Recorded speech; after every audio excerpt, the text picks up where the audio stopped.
Noong last budget, nalugi tayo doon. It had a very sad impact on our GDP.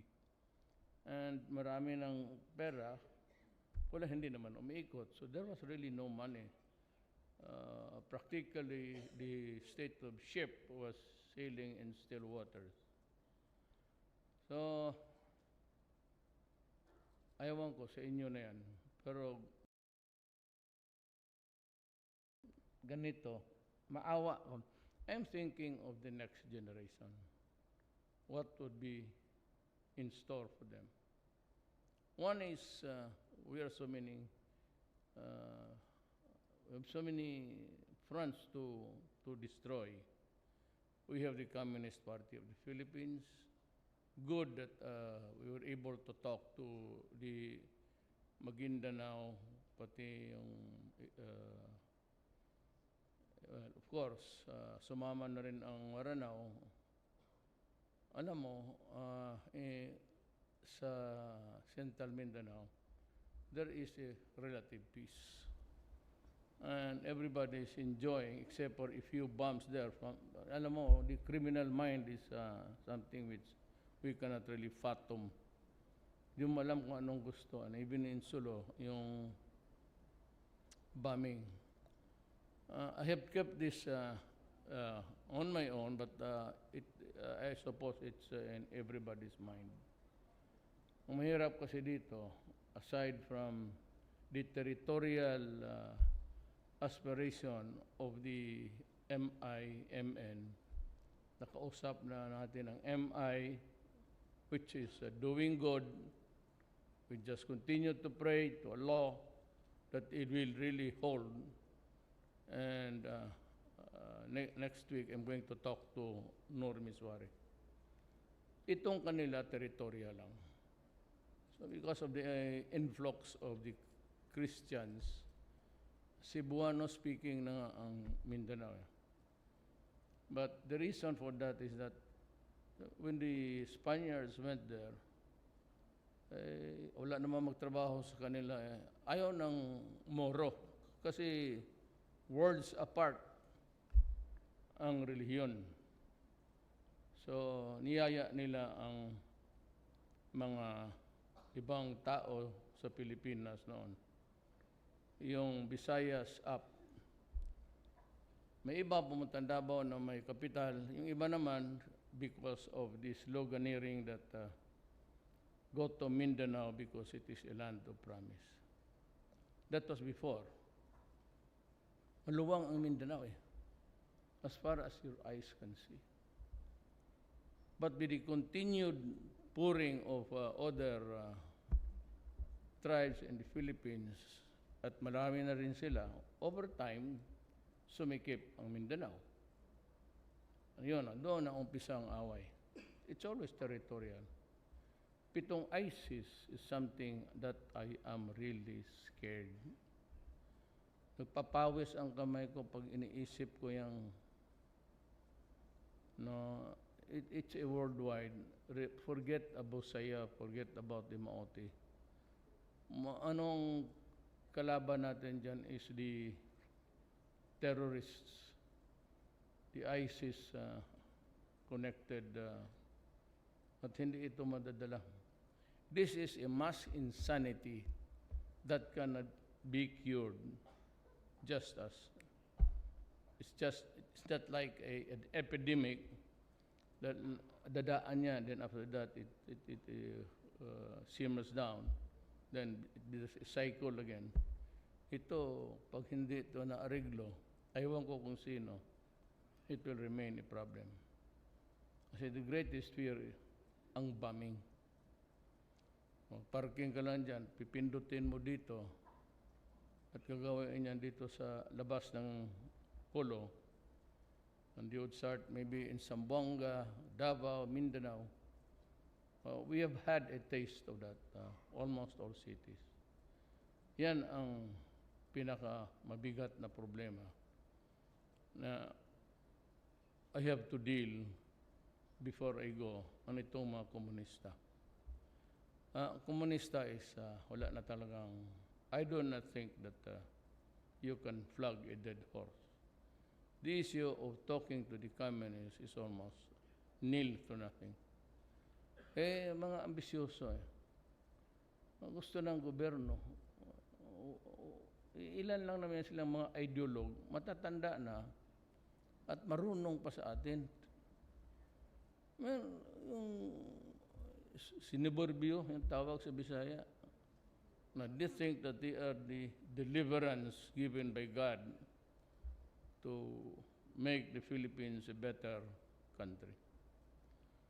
So, ang akin ngayon dyan, sinabi naman lahat is known as, have ordered the armed forces and the police to go attack full scale.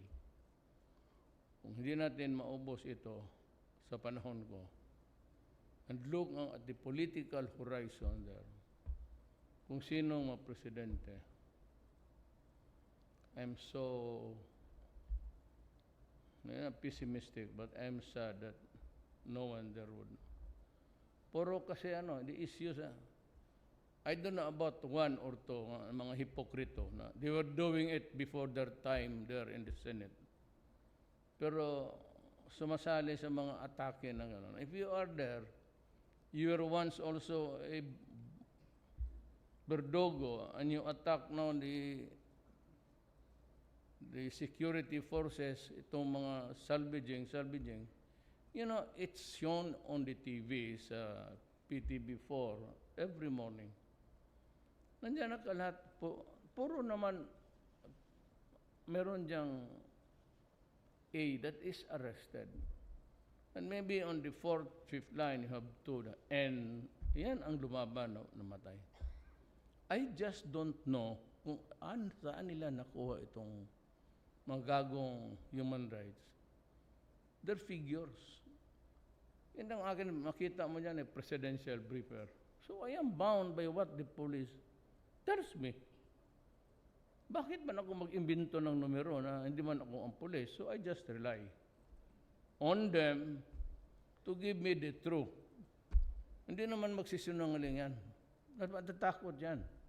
Na itong patayan sa ngayon, na hindi mo alam ang killer, hindi naman trabaho ng gobyerno na nakaupo na yung tao, naka-outstretch na nga yung kamay o nakatali, barilin mo. I assure you, hindi ako papayag ng gano'n. That's outright brutality at cruelty. Yung lumaban lang. Yung lumaban, patayin mo. You have my go signal. Basta lumaban, and you think that your life is in danger, shoot and kill. So yan ang, ayaw ko saan itong gano'n. But the figures, what was 70,000. Alam mo, patay ka ng 70,000? I'll give you the timeline of killing 70,000 people. It will take you 3 days. Bang, bang, bang, bang, bang, bang. 3 days yan, makakablit yung bago matapos patay yung tang-inang yung mga. Well, anyway, meron akong isang siya.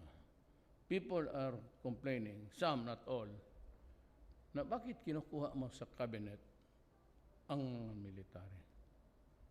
Ikaw ba yung kumukuha ng insurance sa military na hindi kay kudita? Ikaw ba yung naghingi ng garantiya sa pulis na tinoble mo yung sweldo nila lahat, tapos yung iba kinuha mo sa gobyerno? Hindi ako takot.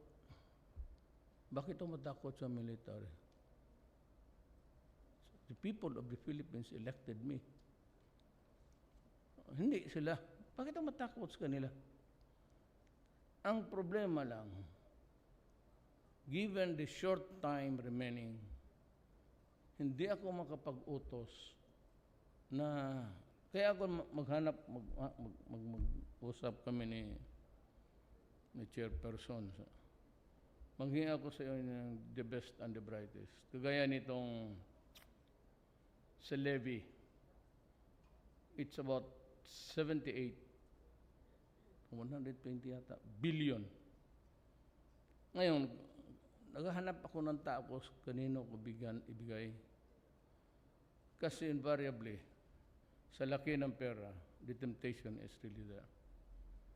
And I have observed with my own eyes and senses na yung karamihan dala ko, because hindi mo naman alam mo, this is a new territory for me when I became president. Yung kinuha ko yung tumulong sa eleksyon, tapos nagkampanya, ilagay ko sa pwesto. But the condition was that sa ano lang. Ilan ang sabi ninyo, ay puro military. Ilang abogado. Ilan bang abogado na paalis ko dyan sa mga 5, 6. Puro corruption. Ngayon itong Pasig River, I just dismiss him, presidential appointee. Paglabas ninyo ngayon, nandyan sa labas, tinalian ko muna ng angkla. Ihulog ko itong putang ina na ito dyan sa Pasig River para tumaba lalo ang mga tilapia. You know, totoo lang ha, kung sabihin mo ang Pilipino walang ulam, di totoo. Mga sundalo, dyan where's it? Here. Mangisda lang yan sila, buckets, tilapia, karaming tilapia dyan sa Pasig. Kung wala kang ulam, pabukalan mo lang yun ng 2 hours, wala nang, except for the chemicals, of course, that's being spewed out by the factories. But if it's simply bacteria, masarap kung wala na talaga, dito na. Kaya minsan magpaparte ako dito, puro tilapia festival. Kunin ko lahat yan sa... so yan ang may asagong dilema at may dilemma ako sa gobyerno. Mabuti yung senior na ayaw pa mag-admita. Ay, nako. Well, anyway, yan ang explanation ko bakit. Madali eh. At ang sinasabi ko naman sa kanila, there will never be a time that I will order you to do an illegal act. Kaya nito it's a simple question of whether government employees or policemen or military men can accept gifts.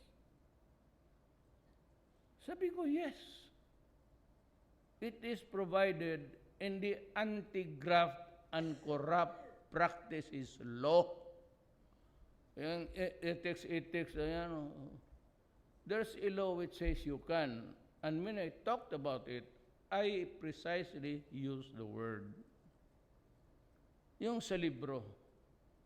Then pumasok sila sa Mr. President, did you not know that that is unconstitutional? Tapos itong gustong maging presidente, ng 2 beses naman kumuha ng bar, sabi ko kaya pala, she criticized me for 2 days.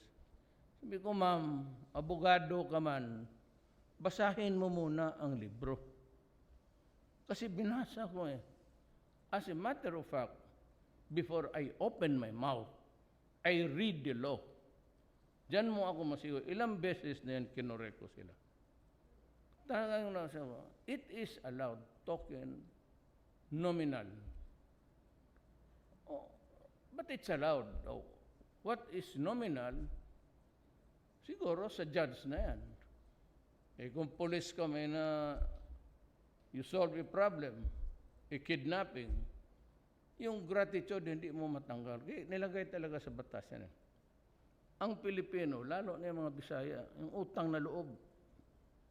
Maano kami dyan, mabigat yan. Kaya I took several of the devoinos. Nagkalat naman. Yan ang problema. May isa pa akong tanggalin. though she is not corrupt, but she is not in parity with the others' performance, handling an economic office. Well, I have to change him. Yung sa I don't know if gusto tanggalin na lang lahat. Hindi kagaya kasi ditong mga military. O sinabi ko, linisan mo. Linisan mo yung Pasig. Si Anyo, pati si Mato. Clean the place. Tapos nung nalinis na, there were speculations that I would award yung sa likod, may nag-apply na lagyan niya mga cottages, ang gano'n. Sabi ko, okay lang. Yung iba naman, dagdagan ko daw yung mga gambling places doon. Sabi ko, sige lang, tayo natin ang panahon. Nung natapos na, tinawag ko andar, ilan reform mo. Bigay mo sa mga ito. Akala sa mga buwang ibigay ko sa kanila. Ngayon, itong mga komunista inuunahan ko, have distribute so many lands. Ngayon, itong mga lugar na talaga tinamaan ng feudal, iba kasi ang paradigm niyan. If you recruit mga NPAs doon sa Mindanao, yan dyan sa bukid, tiling his farm, o patent nila pending, meron, hindi pa masyado. Pero itong mga taga-Negros, they are fighting a system of feudalism that existed long time ago. Pagdating ng mga Katsila dito, ayun, pinag-distribute niya friar lands and binigay sa mga insularis.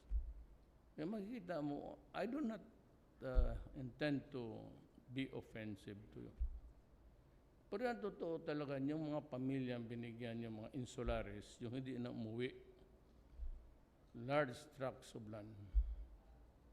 Gaya ng Davao. Davao City was owned by about, the entire Davao City. Yung Arabo lang. Limang pamilya lang may-ari niyan.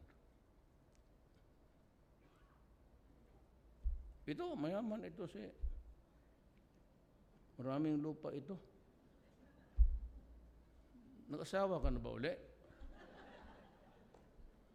Ito ang ligawan ninyo para pag-retire walang problema. Si Eileen was used to be my secretary. When I was mayor, rather she was my chief of staff. Kaya alam ko ang templada yung babae niya. So yan itong mga taga-Negros, generations after generations yan sila, slaves.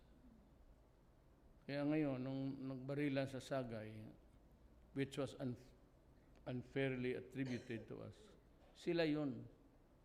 Diyan sa ngayon, sa Negros, pag hindi ka magpamimbro ng komitiba dyan sa mga komunista, wala ka. If you're an awardee of a land, tapos sabihin ng mga gago, hindi ka. That's too big for you. You'll be assigned another land. Yung mga direct descendants and tenants sa lupa na yan, hindi ka na kasi ang komunista ang may kumunya sa dito. Kaya nagpapatayan. Kaya 300 years, makita nila, naka-Mercedes-Benz, every year, nagpapalit na mga mansion. No, but these were lands of the people, mga lolo natin. Dumating itong mga, ayaw ko na lang manginsulto. This year is the year of the ikaw, sa simbahan, 50th year. Parang madre ito ng simbahan. Ito yung tukatis nila. Ngayon, sabi, gusto akong mag-celebrate ba tayo? Sabi ni Simon. Sabi, ako? Putang ina, bakit mag-celebrate ako sa mga yawa na yan? They came to my country, conquered it, subjugated it, and made the Filipinos a slave for 300 years, and you want me to celebrate the anniversary of the coming of that idiot here. So ayaw ko, kayo lang. Kasi wanted a grand because it coincides. Pagdating kasi ng barko ng buang na Magellan na yun, anong inidiskarga niya? Cannon, muskets, and then religion. Tanungin ninyo, si Ibasco, yung chief of staff ko pare yan, historian yan. The first, yung subjugation na maging, pag hindi ka nagsimba noon, 50 lashes sa plaza. 50 lashes. At lahat noon magdala ng itlog, pati mga, yung offertory, yun na yan. Doon malaki ang kita ng mga pare. All in the name of religion. Kaya kung ako ang buhay noon, mga pare kayo. Bitayin ko kayo. Kaya that's, yung Negros, it's feudal yan. Ang sakit yan, malalim ang tama niya. Pero ilang generation sila, tapos makita nila mga amo nila. Mercedes-Benz, mga Lamborghini, may namatay nga doon na drug lord, 100 cars. Mercedes-Benz, tapos may Lamborghini, 2. His business, money lending. Wala akong nakitang money lending sa Davao. Kabilan doon mo. Nung namatay siya, the family went to Australia. They never complained. Why? Kung buksan ko yung bangko, di makita ko yung billion. Yung mga 100 cars, 2 Lamborghini. Kaya itong hard hit also is, sabi ko sa pulis, busin na natin para matapos na. And I will take full responsibility for it. It's my job to clean my country. Ngayon, if I can do it, pakiusap, okay. Pag ayaw mo, you know, sa limang ito, pag ito ang tinamaan, ang tatay, pag tinamaan ito, babagsak na yung, it becomes socially fractured. Pagka tinamaan yan, itong babae, sa hirap, binubugbog yan, pupunta ng Middle East, baski anong trabaho. And sometimes, most of them are missing because they are bought to the slave markets of Africa and sold there. So, they never come home. Itong mga anak, iwan lang sa kapatid, yung iba sa kapitbahay. The social dysfunction created by the drug problem is very enormous, painful, and sorrowful for me and for you.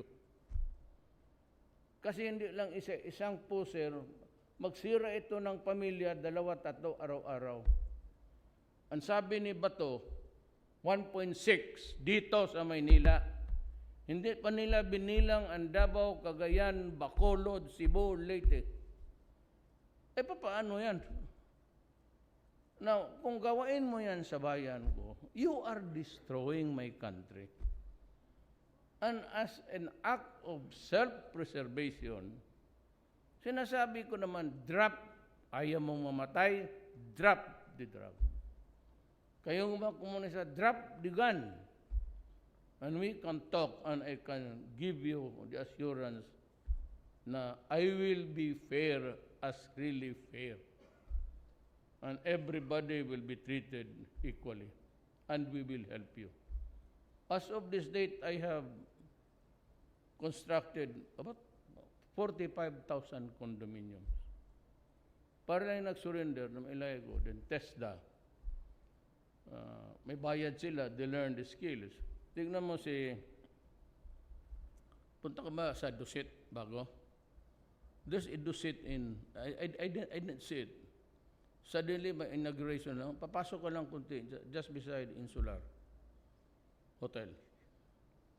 Sabi ni Lorenzo, you have to go to the Middle East to cajole itong mga, hindi ka man pwede magtrabaho na walang master electrician, master plumber. Magtawag ka dyan sa labas sa daan, psst, gawain mo nga itong inidoro. Pag-plus niya, putat ang lilipad yung tae doon sa harap mo.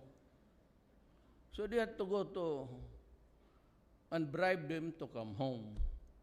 Kasi yung ating mga master electrician, master carpenter, plumber, master, nandoon, mga foreman, nandoon sa... Kaya tayo, matagal ang natin. Sa Davao, matagal ang... Because we have to hire people back or train them. So it behoves upon TESDA to provide that thing. Yan ang... That's what ails the country. Pero galit talaga ako sa Truga kasi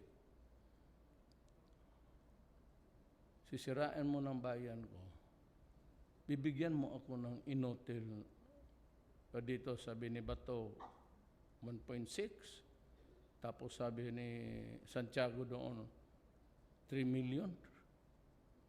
Ito kay Bato 1.6. Dito lang yan. Everyday may makita ka Shabu. Baski anong istasyon? Shabu. Every day may nasisira.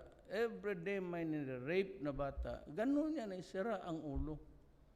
Hindi lang ang human rights, hindi lang kasi tinignan nila. Ang kriminal na may kasalanan, yung kasalanan, baliwala na. They're interested in the life of the criminal. Itong Iceland, itong mga potang inanto, Lecce, nag-sponsor ng resolution para tayo investigahan sa plenary.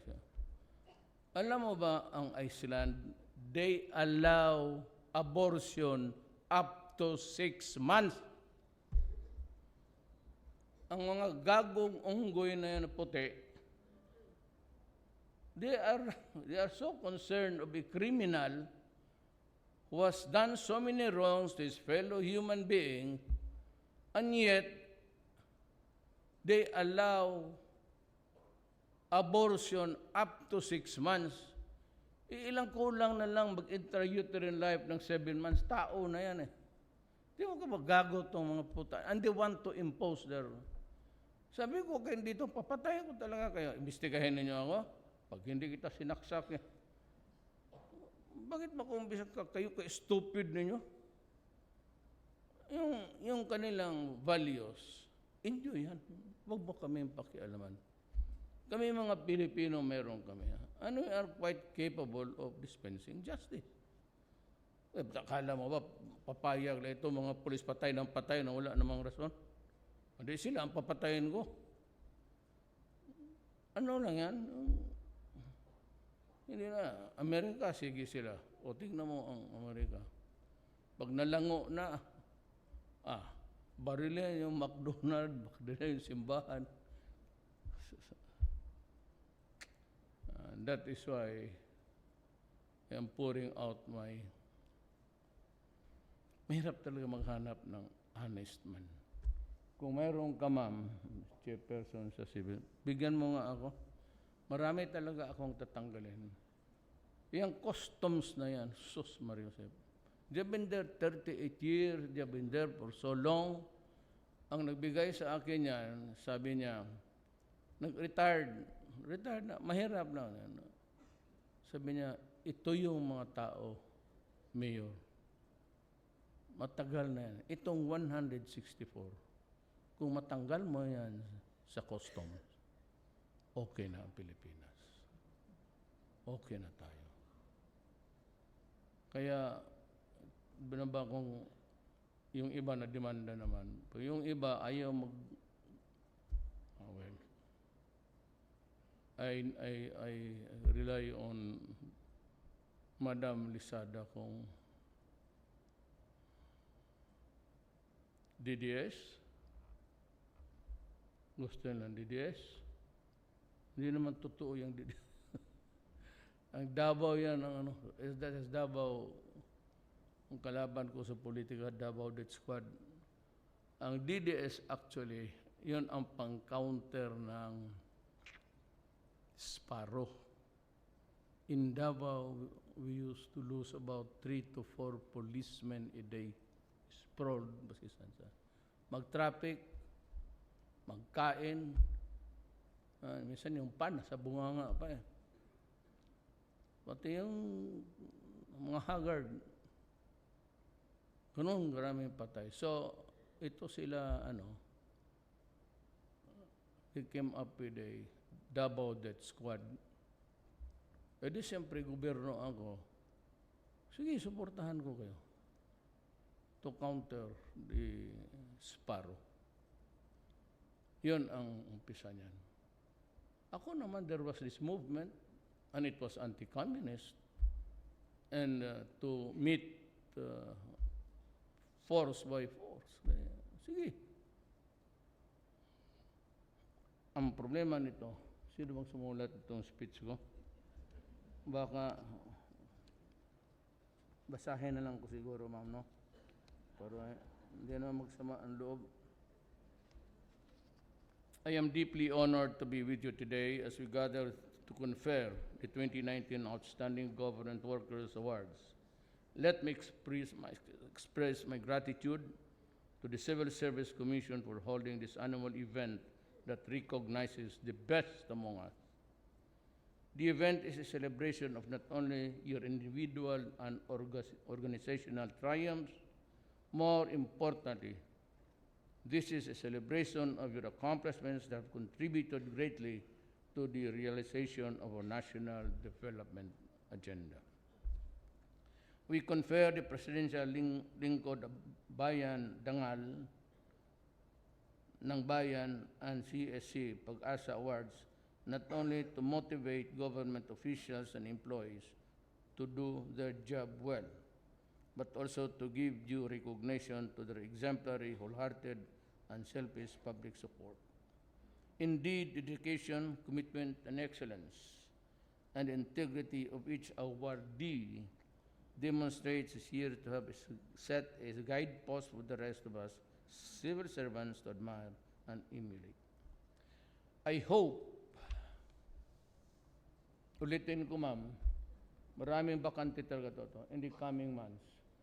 Kung pwede sila mag-transfer. Kasi yung may matanggal talaga, maraming matanggal. Totoo kasi. Mag-transfer sila ng service kasi si Jagger, maraming bakante. Sabi ko, ilagay mo yung next in command, the deputy or the assistant chief. Pagka wala, sabihin mo, maghanap tayo sa listahan ng civil service. Puro bright man ito, and I suppose that in the years or by the years that you have been in your respective office, I am confident you are really as honest as you can ever be.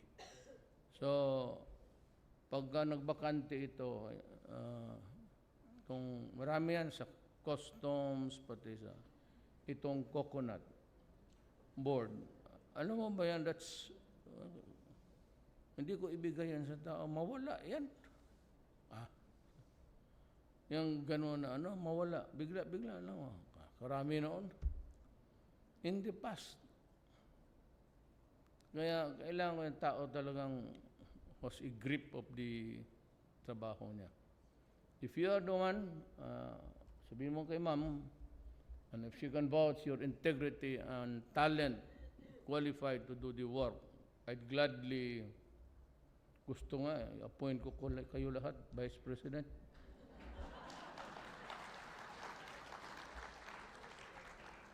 Hindi naman nagbabasa ng libro. Sabi ko nga ito, that you can accept gifts. Si Lacson, Sir Duterte, I can forgive him because he's not a lawyer.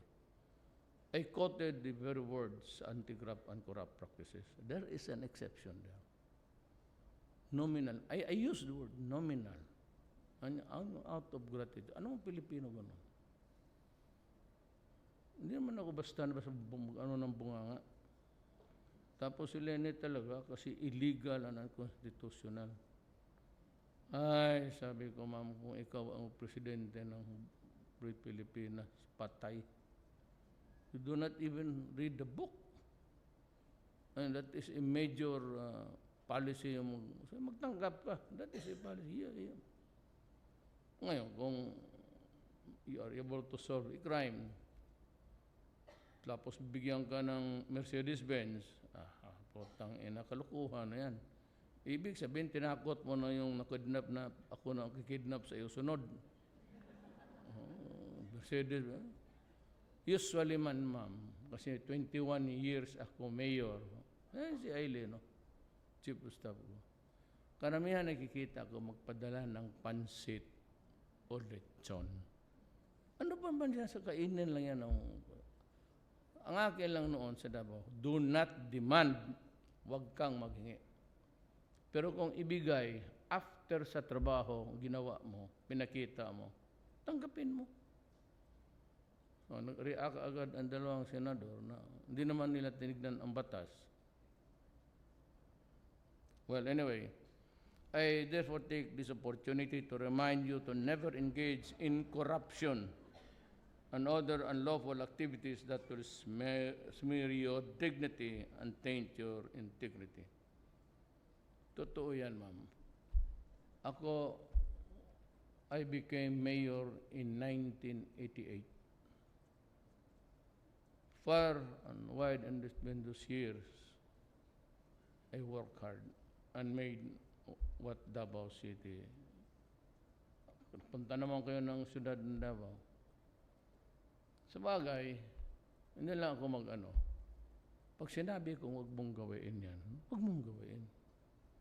Pag sinabi kong umalis ka Davao, nung una, binibigyan ko ng ticket. Anong gusto mo? Cebu Pacific o PAL? Mamili ka. Bigyan ko, sige. Doon ka magnakaw sa Maynila, doon ka mag-hold up sa Cebu, huwag dito kasi pag dito, putang ina mo, papatayin kita.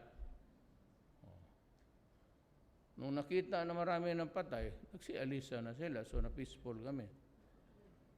Kung sino yung pumatay, yan ang problema. Istorya mo lang yung akin, sir. Maniwala pala kayo ng istorya. Ngayon gano'n, pati drugs, umalis kayo. Walang mangyari sa siyudad ko. Pati NPA. Sabi ko, either you kill me or I kill you, or we talk, you go out of my city because I will build something for my fellow men here. Okay na. Okay na ang Davao ngayon. Alas 12, tahimik na. Noon, alas 12 yan, binaba ko ng alauna. Pagdating nitong babae na nagbubugbog, ginawa niya alas 12.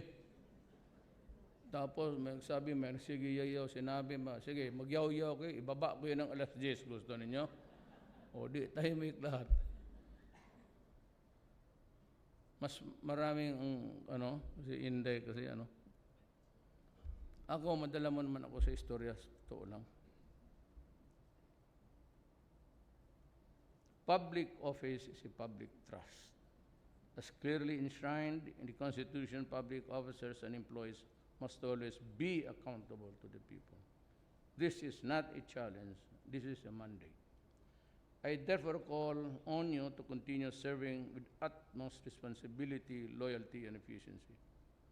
May you always act with patriotism, justice, lead a modest and dignified life. Yung sa police, dinoble ko.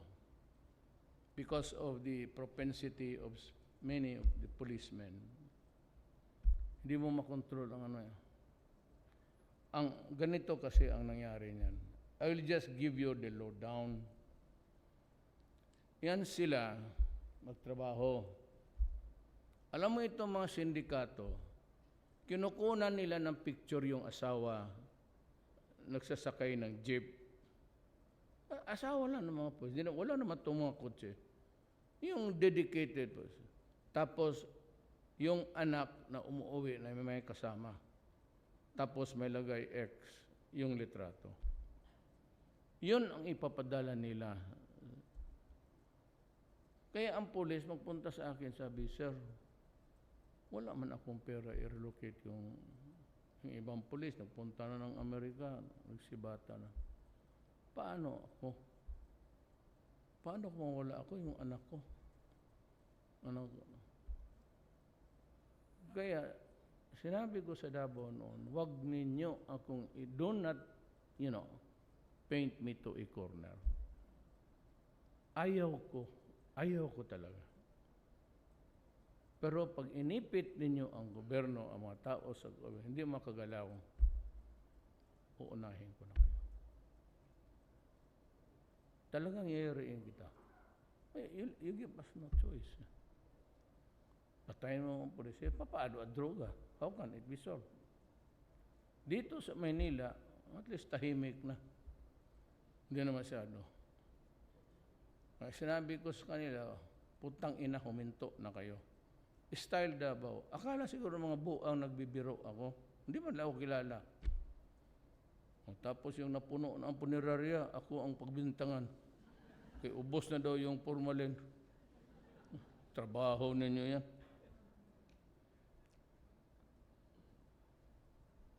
Always keep in mind that the support of the entire bureaucracy is crucial to the attainment of this administration's goal of providing a comfortable life for all.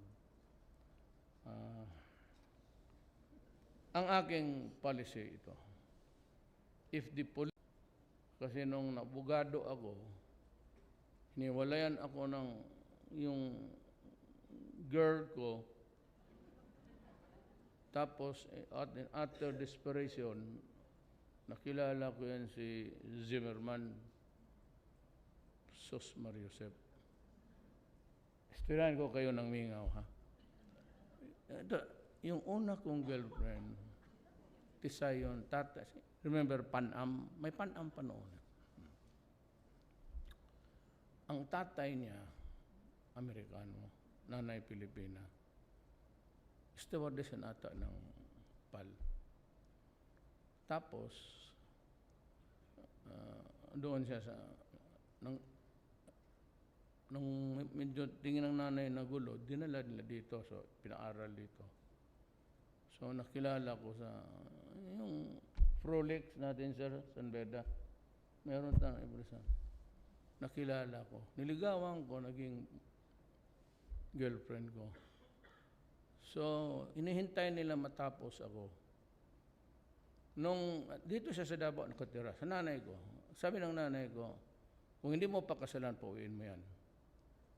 Huwag mong gawing kirida yan. Ano ka?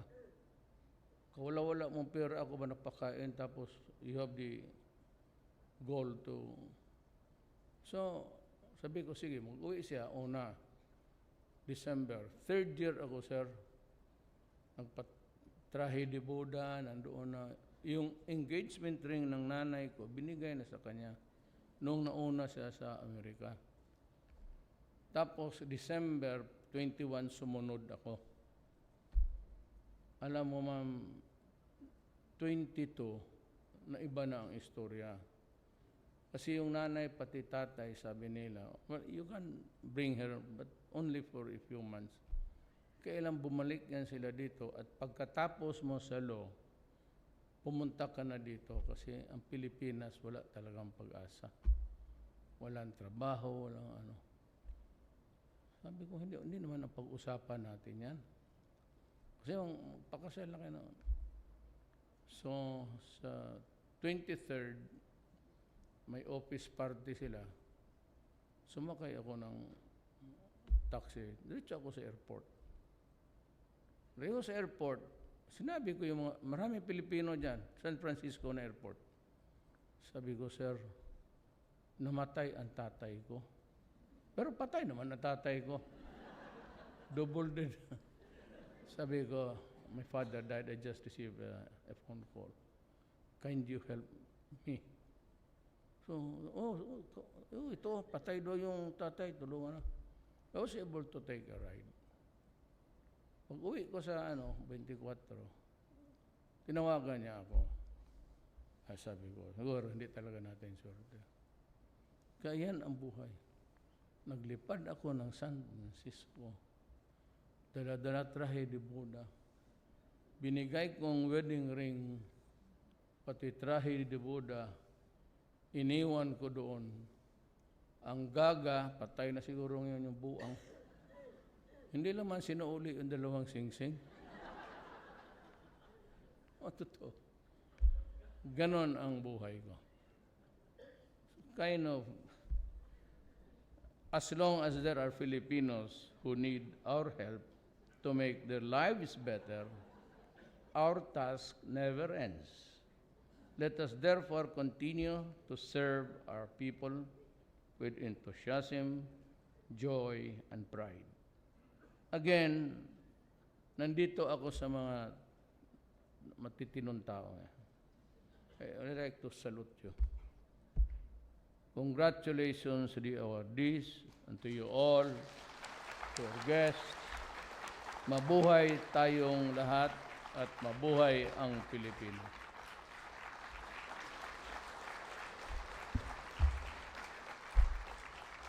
Yung mga istorya dyan ng patayan, ma'am, istorya ko lang yan para makinig kayo. Kasi kung hindi ako mag-istorya ng gano'n, antukin kayo. Ngayon, kung mag-istorya ako ng gano'n, siya talaga pala. Pagdating doon sa ICC, sabihin ko man yung mga ulol, ugok pala kayo, maniwala pala yan, istorya mo lang yun. Wala man totoo dyan sa istorya. Pero dito sa atin, nakakaintindihan tayo. So today, yung Pasig Commission, what? For corruption. Kaya yung may mabakante na sensitive na may security of tenure, kung maghingi ako ng tao, si ma'am na lang ang hingian ko. Marami ako. Ayan Pasig Commission, but you know, if it's a presidential appointee, wala kayong security of tenure. Pag iba na ang presidente, pwede kayong palitan. But there are yung magagandang position dyan. I will remember you for all time. Lalo na yung magaganda. Hindi na bali yung trabaho. Yung ang ganda ninyo. Salamat. Thank you, Mr. President. At this point, may we request our President to please remain on stage for a photo opportunity.